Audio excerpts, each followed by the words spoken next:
And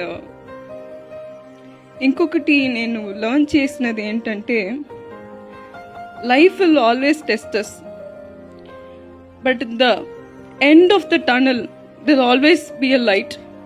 And if you give good, you will get more good. If you give hard work, you will get results. If you give love, you will get more love. So be very sure on what you're giving and never lose hope. చూపులైన అమ్మాయిని పెళ్లి చేసుకోవడమే కష్టం, అలాంటిది 4 పిల్లలతోటి అంటున్నావు. ఎవడైనా ఎలా చేసుకుంటాడే తల్లి నిన్ను?